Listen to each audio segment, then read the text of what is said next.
கர்த்தருக்கு தோத்திரம்.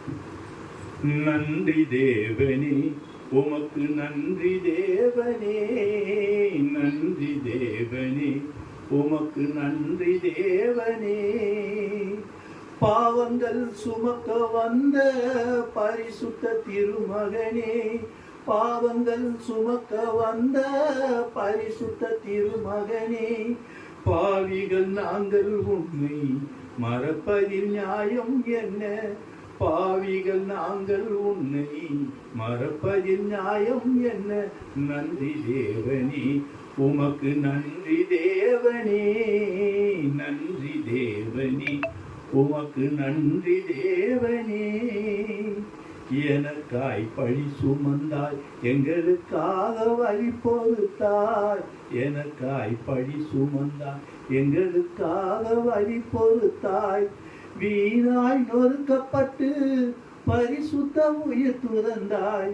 எங்களை மீட்டெடுக்க மீண்டுமாய் உயிர் தெழுந்தாய். நன்றி தேவனே, உமக்கு நன்றி தேவனே, நன்றி தேவனே, உமக்கு நன்றி தேவனே. பாவங்கள் சுமக்க வந்த பரிசுத்த திருமகனே, பாவங்கள் சுமக்க வந்த பரிசுத்த திருமகனே. பாவிகள் நாங்கள் உன்னை மறப்பதில் நியாயம் என்ன? பாவிகள் நாங்கள் உன்னை மறப்பதில் நியாயம் என்ன? நன்றி தேவனே, உமக்கு நன்றி தேவனே. ஆமாண்டவரே, நமக்கு இன்று அருளப்பட்டிருக்கக்கூடிய வார்த்தை ஜீவ தண்ணீர் ஆன்மீக ஆற்றலை நிலைநிறுத்துவது. இதற்காக நமது வேத புத்தகத்திலே யோவான் அதிகாரம் 7 இறைவசனம் 38 குறிப்பிட்டுள்ளது என்னவெனில், என்னிடத்தில் விசுவாசமாய் இருக்கிறவன் எவனோ அவன் உள்ளத்திலிருந்து ஜீவ தண்ணீர் உள்ள நதிகள் ஓடும் என்றார். அதன் பொருள், அவர் கூறியுள்ள அந்த ஜீவ தண்ணீரானது சாதாரணமாக நாம் குவளையில் வார்த்து அதோ டம்ளரில் எடுத்து குடிக்கிற சாதாரண தண்ணீர் அல்ல, அது ஜீவ தண்ணீர். அதை கண்களால் பார்க்க முடியாது, இதயத்தால் மட்டுமே உணர முடியும். எப்படி நாம் சுவாசிக்கக்கூடிய காற்றை எப்படி நாம் கண்களால் பார்க்க முடியாதோ, அதனால் மாத்திரமே சுவாசித்து உயிர் வாழ முடியுமோ, அப்படியாகத்தான் இந்த ஜீவ தண்ணீர். இந்த ஜீவ தண்ணீர் அதை சுவாசிப்பதில் மேலான சுபிட்சத்தை சுவாசித்து நமது தேவைகளான தாகத்தை தீர்த்து கொள்ள இது நம் உள்ளத்திலே ஊட்டெடுக்கக்கூடிய ஜீவ தண்ணீராக இருக்கிறது. நமது விசுவாச வளர்ச்சியால் நம் இதயத்திற்குள் ஊட்டெடுக்கும் தண்ணீர் தான் இறைவார்த்தையால் அறிவுறுத்தப்பட்டுள்ள அந்த ஜீவ தண்ணீர். ஆகவே நாம் இன்னும் அவரை உண்மையாக ஊக்கத்துடன் நெருங்கி விசுவாசித்தோமானால், இறைவார்த்தையில் குறிப்பிட்டதைப் போல நம்மில் ஊட்டெடுக்கும் ஜீவ தண்ணீரானது நாளடைவில் நதியாக ஓடும் என்பதில் சந்தேகமில்லை. அதற்கு நாம் நம்மில் இன்னும் விசுவாசத்தை தூய்மைப்படுத்த வேண்டும். அதை சார்ந்த ஆன்மீக பணிகளில் நம்மை ஈடுபடுத்திக் கொள்ள வேண்டும். முடிந்தவரை நெறியோடும் நியாயத்தோடும் நடந்து கொள்ள வேண்டும். தினந்தோறும் கர்த்தரை போற்ற துதிக்க தவறக்கூடாது. இறை வார்த்தைகளை தியானிக்க நேரம் ஒதுக்க வேண்டும். அப்போதுதான் ஊட்டெடுக்கும் அந்த ஜீவ தண்ணீர் இறை வார்த்தையில் சொல்லப்பட்டதைப் போல நம்பிக்கை நதியாக ஓடும். அதற்கு நாம் நம்மை பக்குவப்படுத்திக் கொள்ள வேண்டும், தயார்படுத்திக் கொள்ள வேண்டும். இப்படியான முன்னெடுப்பால் உள்ளம் தெளிவுபடும், நம் உணர்வுகள் மேன்மைப்படும்.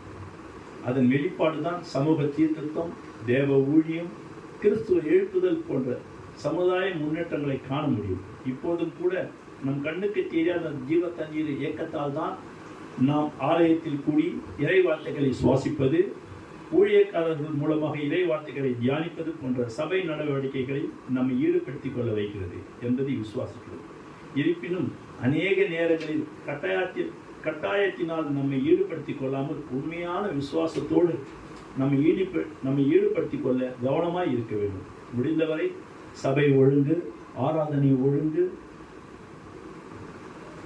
ஆகியவற்றை கடைபிடிக்க முயற்சிக்க வேண்டும். குறிப்பாக நமது ஆலயத்தில் கூட அநேக நேரங்களில் ஆயர்களின் அதிப்பிரியத்தனமான ஜப ஒப்படைப்பின் போது பதிலுரையாக ஆமதிக்க கம்பீரமாக ஆமே என்று சொல்வதற்கு கூச்சப்படக்கூடிய சூழ்நிலையில் தான் நாம் இருக்கின்றோம். ஆகவே இது போன்ற சிறு சிறு செயல்களிலும் கவனம் செலுத்தி நாம் மனமாற்றத்தை தேடும் பொழுதுதான் நம்மில் ஊற்றெடுக்கும் ஜீவ தண்ணீரானது ஆன்மீக ஆற்றலை நிலைநிறுத்துவதால் இம்மட்டுமாய் நம்மில் ஊற்றெடுக்கும் ஜீவ தண்ணீரின் ஆற்றலை குறித்து என்னிலிருந்து வெளிப்படுத்திய கர்த்தருக்கு கோடான கொடி ஸ்தோத்திரம்.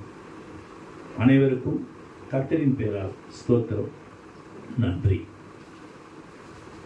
கிருபை நிறைந்த ஆண்டவரே, பார்த்து பராமரித்து பாதுகாத்து வழிநடத்தும் தயவுள்ள தேவனே, இம்மட்டுமாய் இந்நாளிலே நீர் கொடுத்த அந்த வார்த்தைகளுக்காய் அந்த ஜீவ தண்ணீரின் ஆசீர்வாதத்தை நாங்கள் எவ்வாறாக பெற்றுக்கொள்கிறோம், அந்த ஜீவ தண்ணீர் எங்களில் எவ்வாறாக ஊற்றெடுக்கிறது என்பதற்கான ஆயத்த பணிகளை எங்களை ஈடுபட இந்த வார்த்தை எங்களுக்கு அறித்து ஆசீர்வத்தும் இரக்கத்துக்காய் நன்றி செலுத்துகிறோம். ஆண்டவரே, என்றும் எங்களை பார்த்து பராமரித்து ஆதரித்து வழிநடத்த தயவுள்ள தேவனே, இன்னுமாய் அளவிட முடியாத பாவத்திற்கு நாங்கள் சிறு துளியனும் சுபிட்சம் பெற கிருபை உள்ள திருப்பாத்துக்கு நன்றி செலுத்தி ஆறுதலடைய இந்த நாளை இந்த வார்த்தை எங்களுக்கு கொடுத்து உதவும் இரக்கத்துக்காய் நன்றி செலுத்துகிறோம். ஆண்டவரே, உண்மை போற்றுகிறோம், புகழ்கிறோம், துதிக்கிறோம், ஸ்தோத்திரிக்கிறோம், ஆராதிக்கிறோம். கர்த்தாவே, நீர் ஒருவரே உன்னதர், நீர் ஒருவரே ஆண்டவர், நீர் ஒருவரே இரட்சகர் என்பதை என்றும் மறவாமல் விசுவாசிக்கிறோம். கர்த்தாவே, இன்றும் இந்த ஆறுதலின் தேர்தலின் ஆசீர்வாதத்தை கொடுத்த இரக்கத்துக்காய் கோடான கொடி நன்றி. ஆண்டவரே,